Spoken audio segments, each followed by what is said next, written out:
IndusInd bank से शुरुआत करते हैं। यतिन बताइए, इंडसइंड बैंक से क्या एक्सपेक्ट करें? तो ये एक ऐसा क्वार्टरली नंबर है जिसका सबको इंतजार है, तो ये एक काउंटर पे खास नज़र रहेगी।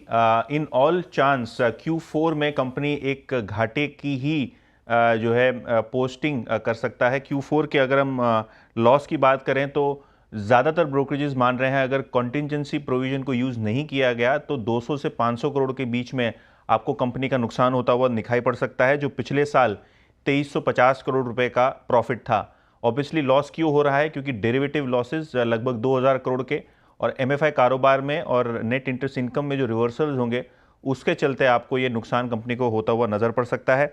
नेट इंटरेस्ट इनकम भी अगर हम बात करें तो 5000 करोड़ से नीचे ही रहेगी, जिसका मतलब ये है साल दर साल बेसिस पे नेट इंटरेस्ट इनकम यानी ब्याज की जो इनकम है ये 7% घटेगी। इंटरनल्स की बात करते हैं, नेट इंटरेस्ट मार्जिन जो पिछले साल लगभग 4.25% के आसपास थे वो आधे परसेंट नीचे आपको दिखाई देंगे 3.8%, और पिछले क्वार्टर ये 3.9% के आसपास था। तो सिक्वेंशियली आपको प्रेशर दिखेगा नेट इंटरेस्ट मार्जिन्स पे भी। लोन ग्रोथ, क्योंकि मैनेजमेंट की पूरी बैंडविड्थ इस डेरिवेटिव लॉस को सुलझाने में चली गई है, लोन ग्रोथ काफ़ी खराब रहेगा क्वार्टर का।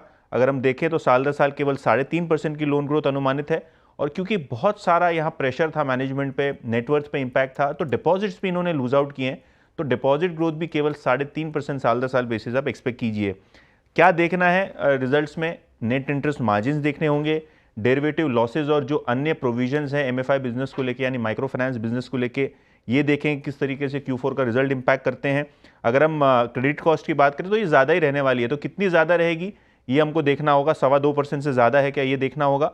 और ऑब्वियसली जो सक्सेशन प्लानिंग है, किस तरीके से मैनेजमेंट इस पर कमेंट्री देता है, ये काफ़ी अहम होगा रिजल्ट्स में। ओके, तो इन